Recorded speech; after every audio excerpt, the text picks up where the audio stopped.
Supreme in our democracy, the prime architect of our constitution, Dr. Ambedkar made it clear, Parliament is supreme. Parliament represents the sovereign will of the people. In fact, he went to the extent of saying, Parliament belongs to opposition. If you eliminate opposition by hook or crook, then हमको इस मुद्दे पे सुनना है, तो सभी आने वाले वक्ताओं से मेरा अनुरोध है कि संक्षेप में अपनी बात रखें। अब इसी कड़ी में मैं मौसूद नूर साहिबा, जो टीएमसी की मेंबर ऑफ पार्लियामेंट अलायंस के नेता, राहुल गांधी जिंदाबाद, सब पार्टियों के कार्यकर्ता भाइयों और बहनों, जिंदाबाद, आप सबका यहाँ बहुत बहुत स्वागत, दिल से आपका स्वागत। राहुल गांधी जिंदाबाद। पार्लियामेंट हाउस में थोड़ा धुआं फैलाया,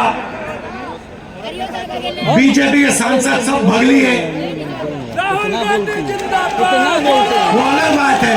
राहुल गांधी जिंदाबाद, जिंदाबाद, जिंदाबाद, राहुल गांधी जिंदाबाद, जिंदाबाद, वो अलग बात है। राहुल गांधी जिंदाबाद, जिंदाबाद, जिंदाबाद, राहुल गांधी जिंदाबाद, जिंदाबाद, जिंदाबाद, राहुल गांधी जिंदाबाद। जो अपने आप को देशभक्त कहते हैं, राहुल गांधी जिंदाबाद, हवा निकल गई उनकी।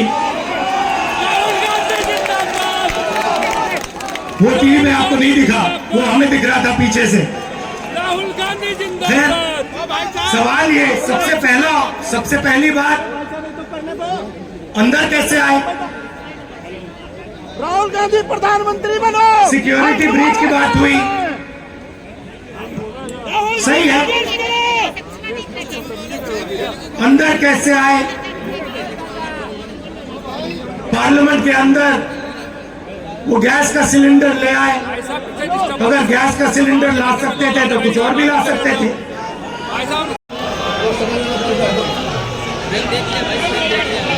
आप अनाउंस कीजिए, उनके आने का मैं 2 सेकंड में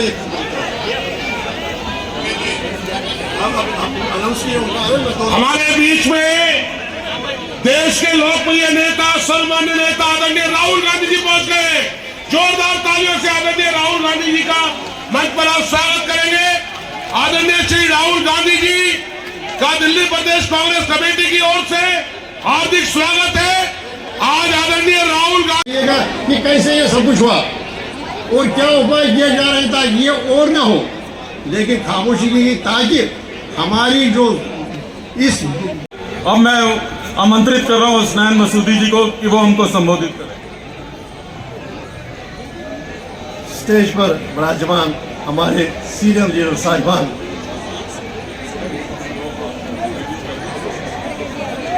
और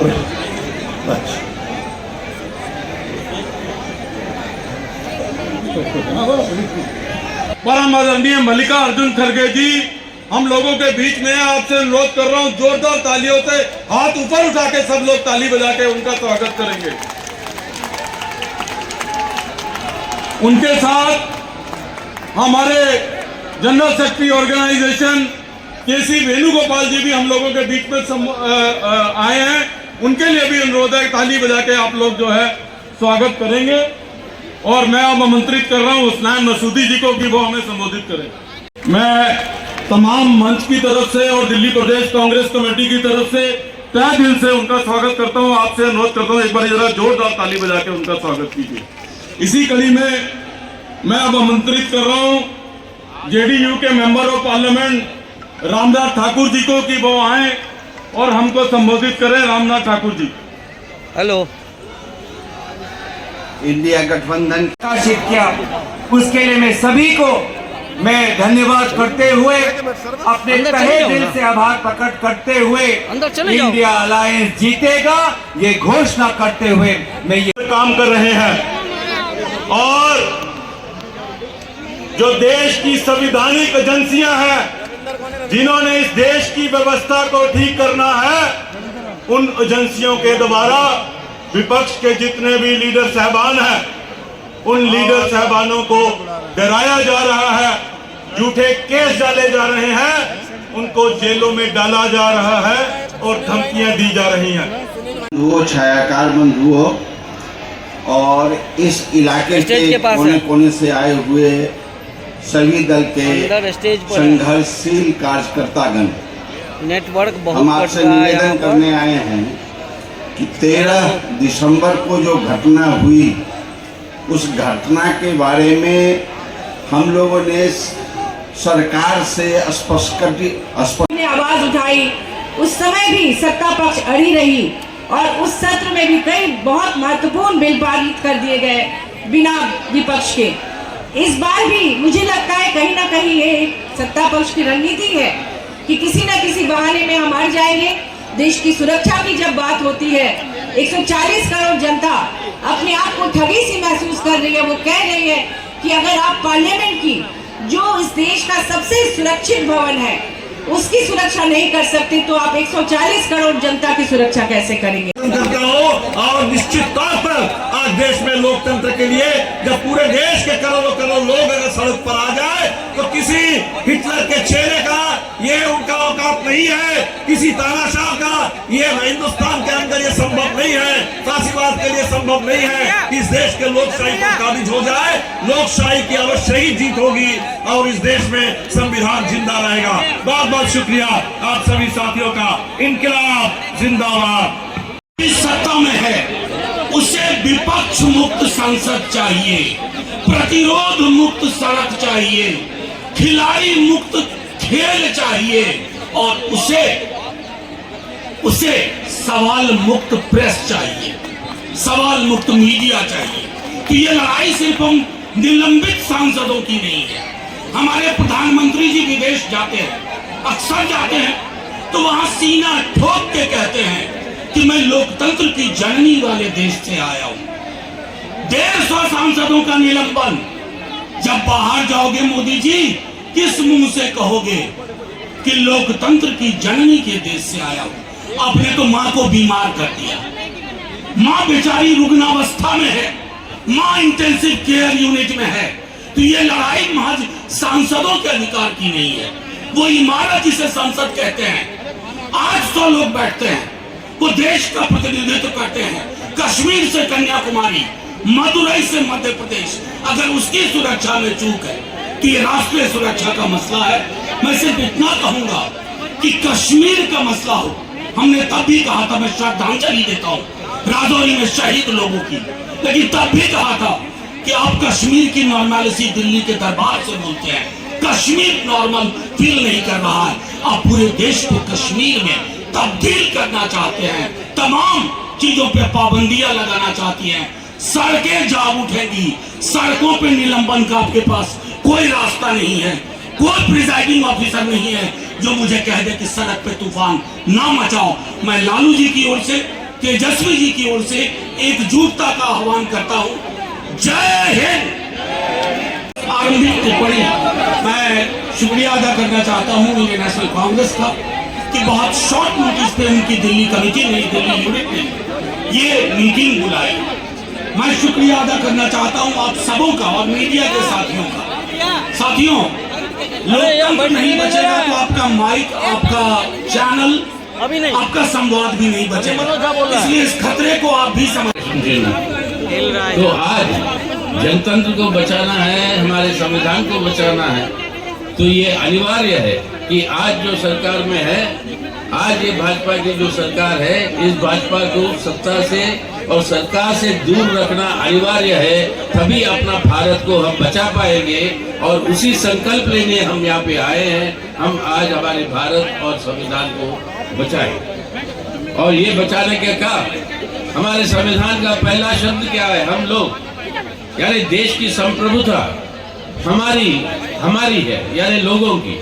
और ये संप्रभुता किस तरीके से हम लागू करवाते हैं?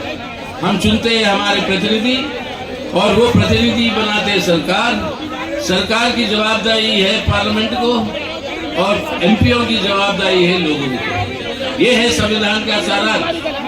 आज पार्लियामेंट को ही भंग करते हुए एमपीओ को हटाते मोदी सरकार ने किया तो समझते हैं कि नशे के लोगों के खिलाफ इस तरह से कदम उठाएंगे तो देश की नशे उनका आवाज हम बंद कर सकते हैं। मैं इतना ही कहना चाहता हूँ कि देश की संसद ऑपोजिशन के नेता, ऑपोजिशन के कार्यकर्ता एक साथ खड़े हैं और आप बात समझिए, ये लड़ाई नफरत और मोहब्बत के बीच में लड़ाई है। जैसे मैंने कहा, नफरत के बाजार में हम मोहब्बत की दुकान खोल रहे हैं। जितनी आप नफरत फैलाओगे, जितना आप लोगों को धमकाओगे, डराओगे, उतना इंडिया अलायंस मोहब्बत फैलाएगा, भाईचारा फैलाएगा, एकता और इज्जत फैलाएगा।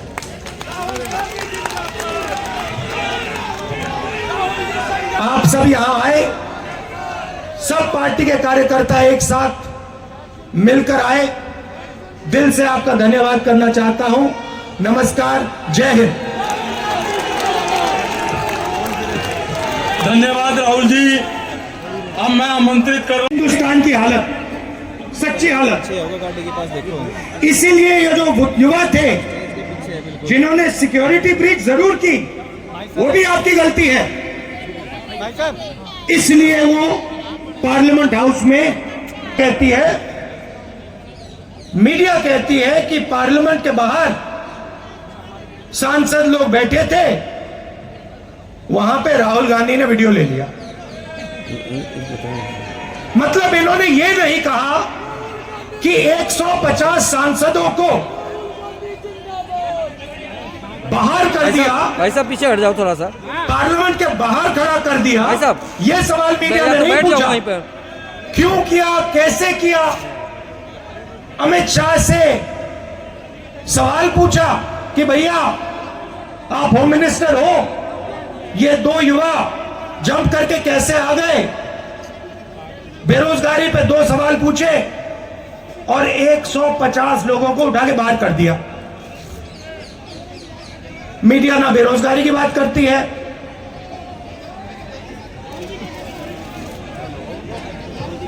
ध्यान इधर उधर कराती है। ये जो 150 लोग हैं, किसी ने अपने भाषण में पहले बोला, ये सिर्फ व्यक्ति नहीं है, ये हिंदुस्तान की जनता की आवाज है।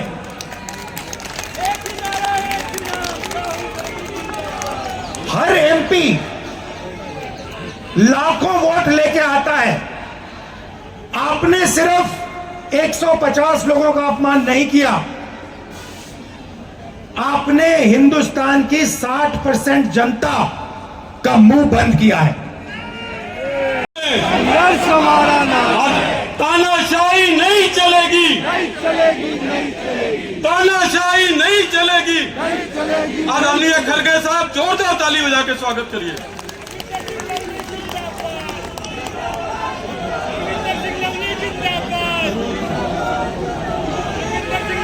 मंच पर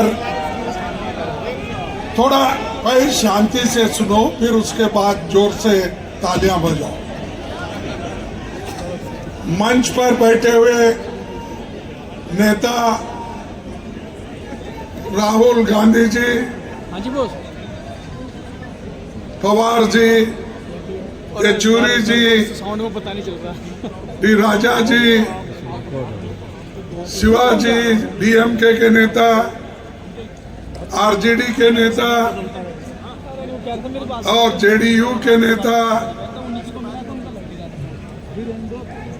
और बहुत से हमारे इंडिया अलायंस पार्टी के जो भी नेता यहाँ बैठे हैं, क्षमा चाहता हूँ मैं सबका नाम नहीं ले सकता समय के अभाव से। मैं इतना ही कहूँगा कि आज इंडिया अलायंस के सभी नेता यहाँ पर आए अपनी बात रखे, इसीलिए मैं उनका सबका धन्यवाद करता हूं। ये इंडिया अलायंस क्यों बना? इंडिया अलायंस इसलिए बना जो मोदी जी, शाह, इन्होंने डेमोक्रेसी को खत्म करने का एक बीड़ा उठाया है। देश के संविधान को खत्म करने का इन्होंने बेड़ा उठाया है। दलितों को, मजदूरों को, किसानों को, महिलाओं को कुचलने का काम इन्होंने किया है और अभी भी कर रहे हैं।